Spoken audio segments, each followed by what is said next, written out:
comme vous devez vous en douter si vous avez vu la miniature ou le titre, eh bien je vais vous parler des sorties littéraires qui vont avoir lieu au mois de juillet.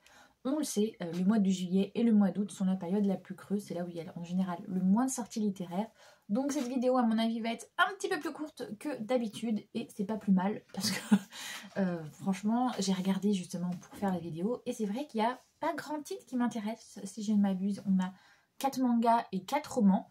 Et encore, je suis pas sûre de tous les acheter. Il y en a que je vais acheter direct à leur sortie, mais d'autres où potentiellement je vais attendre parce que ce sont des suites qui vont sortir et je n'ai pas encore lu les tomes précédents. Donc, je vous en parle parce que ce sont des titres qui m'intéressent, mais que je ne vais pas tout de suite acheter, mais ils vont sortir en tout cas. Donc, je fais cette vidéo aussi à titre informatif. Donc, au mois de juillet, on va avoir You're My Soulmate, le tome 6 qui va sortir. Donc, c'est un manga.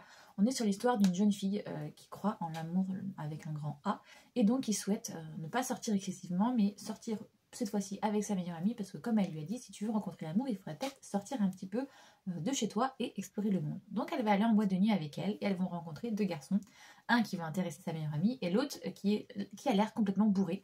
Donc elle va essayer de l'aider comme elle peut et ce gars va vouloir la remercier et donc il va lui dire bah, qu'est-ce que tu veux en échange, pourquoi tu viens toi en boîte de nuit? Et elle va lui expliquer que bah, elle souhaite rencontrer quelqu'un, mais pas juste un coup comme ça, elle veut rencontrer la personne. Et donc il va décider de l'aider en la remerciant le lendemain quand ils vont se revoir, de l'aider à trouver en gros sa perle rare à elle. Mais petit à petit évidemment cette relation, bah, ils vont apprendre à se connaître l'un et l'autre et eh bien, on va avoir une romance entre ces 2 personnes. Mais le but avant tout c'est de trouver la personne pour qui elle est faite, elle, la personne qu'elle aimerait. Et donc du coup bah, lui il va essayer de au début se mettre en retrait, la laisser voir s'il y a des personnes qui sont son amour avec un grand A, son âme sœur comme elle dit. Mais bon, on va vite comprendre que bah, c'est une romance, donc les 2 personnages, on va s'intéresser l'un à l'autre.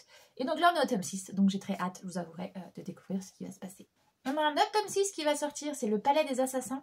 On est sur une vibe un peu les carnets de l'apothicaire, mais un petit peu plus sombre quand même, parce qu'on est sur une jeune fille qui vient d'une famille d'assassins, et qui sont très connus pour ça, c'est les Ocarines je crois. Et du coup, eh bien, elle va être infiltrée, elle va se mettre plutôt dans, comment ça s'appelle, l'espèce de harem là qu'on a pour les courtisanes et tout dans le Japon féodal. Elle va rentrer dedans parce qu'elle, justement, elle en a marre de cette famille d'assassins, tout le monde a extrêmement peur d'elle, de sa famille, donc elle veut juste vivre une vie normale, se faire des amis et être la plus heureuse du monde. Sauf qu'en rentrant dans ce harem, il y a évidemment plein d'intrigues, de complots politiques et tout qu'elle va essayer de déjouer parce qu'elle ne veut pas qu'on s'en prenne à l'empereur. Et malheureusement pour elle aussi, elle fait peur. Déjà, ceux qui connaissent son nom ont peur de son nom. Et même elle, malheureusement pour elle, physiquement, elle a cet air un petit peu lugubre, un petit peu sombre à cause justement de tout son passé. Et donc les gens ont un peu peur d'elle. Mais justement, on va la suivre un petit peu dans toutes ces intrigues, comment elle va essayer de déjouer les plans machiavéliques de certaines personnes. Donc voilà, très hâte de lire ce petit tome 6 qui, somme toute, sera, j'espère, aussi bien que le précédent. Il y a aussi La Servante de l'Empereur, le tome 3, qui va sortir. On est là aussi dans un Japon féodal, parce qu'on est encore une fois avec un empereur. On est sur l'histoire de Lifa, qui est une jeune fille qui vient d'une famille, d'un grand clan du Japon. On a un jeune empereur qui a 5 ans et on décide qu'il va bientôt devoir se marier, ou en tout cas trouver sa future impératrice. Donc pas mal de clans envoient, enfin tous les clans même, envoient une fille, plus ou moins dans ses âges, selon ce qu'ils ont en gros en réserve. Mais Linfa plutôt, eh bien, est la seule de son clan à pouvoir être envoyée, mais elle a 18 ans. Donc se marier à un gamin de 5 ans, c'est peut-être pas sa priorité dans la vie. Elle a d'autres ambitions que ça. Et son souhait va être entre guillemets exaucé par le régent, qui est le demi-frère de l'empereur actuel. Je vous rappelle, l'empereur n'a que 5 ans, donc il faut un régent qui s'occupe de l'administration et tout en attendant qu'il soit assez mature pour pouvoir le faire. Et donc le régent lui dit, bah, écoutez, si vous ne voulez pas devenir la future impératrice, il n'y a pas de souci, mais vous pouvez devenir du coup la servante de l'empereur. Et moi par servante, j'entends plutôt la gouvernante, parce que là, en fait, elle l'aide dans le quotidien, le jeune empereur, justement, c'est elle qui le réveille, c'est elle qui l'emmène se divertir et tout. Donc voilà, elle va devenir pour moi la gouvernante plus que la servante de l'empereur. Et je suppute, au vu des couvertures et même de l'histoire, qu'il va y avoir une romance entre elle et le régent, justement, le demi-frère qui ne va pas devenir empereur, mais qui, à l'heure actuelle, gère l'empire. Donc voilà, j'ai très hâte de voir la suite, parce que pour le moment, le premier tome était très introductif. Le deuxième, on commence à avoir justement des petites tensions se créer, surtout chez le protagoniste masculin. Mais alors, elle, la protagoniste, elle n'est pas du tout dans le coup.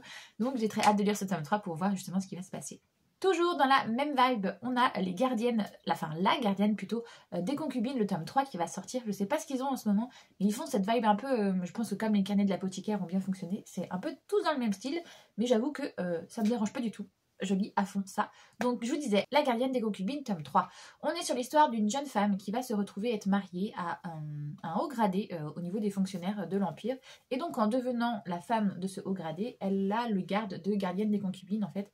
C'est elle qui va aller dans le harem justement de l'empereur pour voir et gérer un peu les concubines, que ce soit les épouses officielles justement, les maîtresses, les concubines et tout ce petit pataquès qui sont dedans, parce qu'il y a plusieurs grades et tout, bref. C'est super intéressant, mais le souci que j'ai avec ce manga par contre, c'est qu'il parle beaucoup justement de colorimétrie, que selon les habits, les couleurs des habits, en fait on voit quel rang tu es dans... Sauf que ce manga, il est en noir et blanc, donc c'est pas comme un webtoon.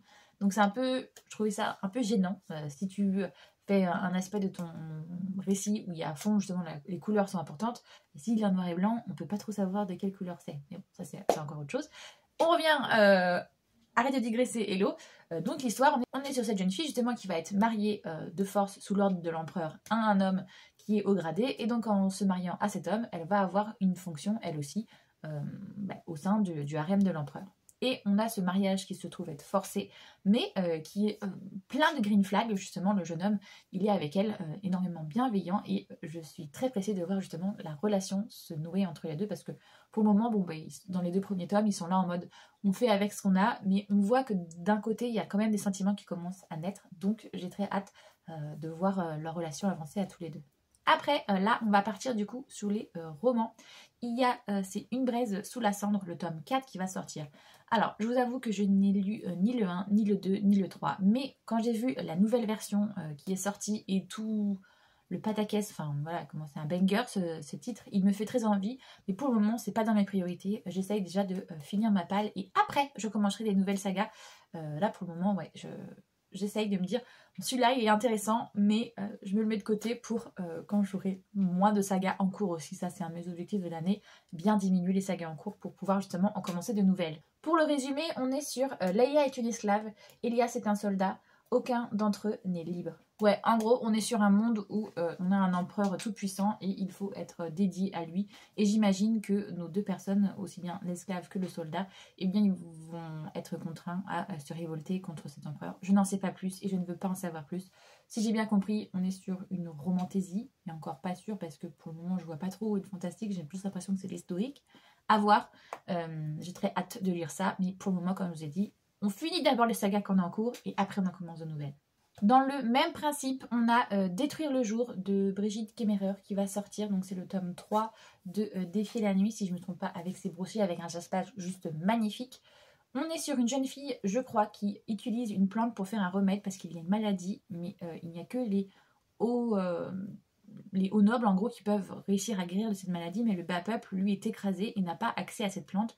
Donc cette jeune fille réussit à voler des plantes, je crois, pour faire un élixir, pour réussir à soigner les gens du bas peuple, jusqu'à ce qu'elle se fasse choper et qu'elle se retrouve, je crois, avec un des princes. Je ne sais pas s'il y en a plusieurs, j'ai oublié un petit peu le résumé, mais voilà, on va voir une romance entre cette jeune fille et un prince qui essaye justement de se rebeller contre, alors je ne sais plus si c'est contre son père ou contre son frère, mais en gros, il y a une histoire de que le roi justement n'est pas clément, n'est pas bienfaiteur avec son peuple, donc on va voir ce que ça va donner, mais j'ai vu énormément de bons retours, aussi bien sur le tome 1 que sur le tome 2. Là, je vois que le tome 3 va sortir.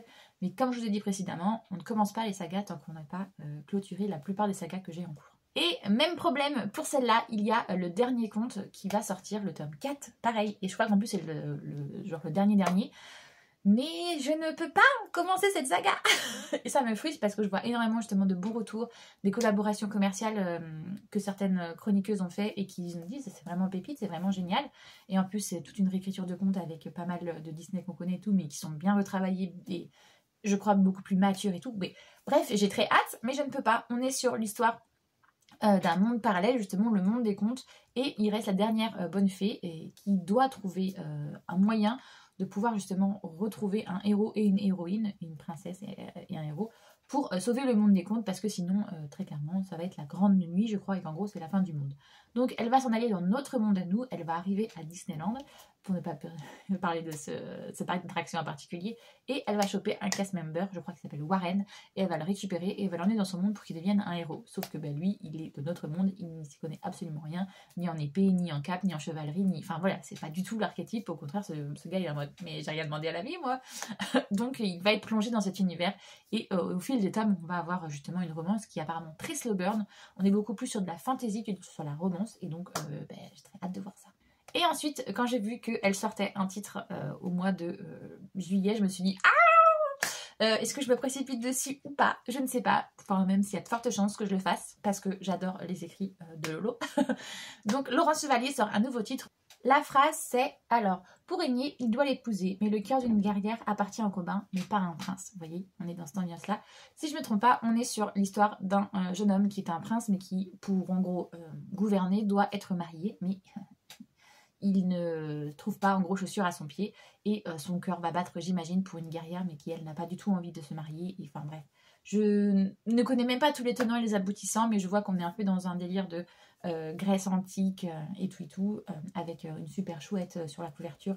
Ça me fait très penser ça, enfin je sais pas si la chouette me fait penser justement à Athéna et à ce genre de choses. Ben, aussi, il faut dire qu'il y a une espèce de panthéon en ruine aussi, donc peut-être que c'est ça. Mais bref, on est dans ce délire-là, et de toute manière, j'ai fait confiance à Laurence. J'adore ses écrits en général, donc je pense qu'il y a fortement de chances que ça fasse panier in ma boîte aux lettres. Donc voilà. Et celui-là, par contre, je sais, parce que j'ai vu du coup la com qu'elle a fait dessus. Donc, il sort le 17 juillet. Donc, pareil, si vous avez moyen de soutenir les autrices auto-éditées, allez-y, foncez. Il n'y a pas mieux, en fait, pour les soutenir, c'est d'acheter leur bouquin, tout simplement.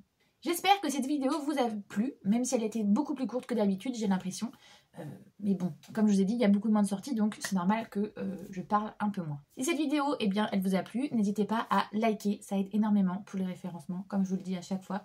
Ou alors, si vous souhaitez laisser un petit commentaire, me dire ce que vous attendez le mois prochain, qu'est-ce qui va sortir. Et puis, si vous êtes trop timide, mettez un petit emoji. Qu'est-ce qu'on a en juillet? Des feux d'artifice, puisque ça va vers le 14 juillet. Ou, je sais pas moi, des petits livres, n'importe quoi. Des petits emojis si vous n'avez pas envie de parler. Mais encore une fois, les commentaires, ça aide énormément pour le référencement. Et puis, si vous souhaitez voir le reste de mes vidéos, n'hésitez pas à vous abonner. Moi, j'espère que tout va bien pour vous, que passez de bons moments, que vous faites de bonnes lectures. Et je vous fais tout plein de gros bisous.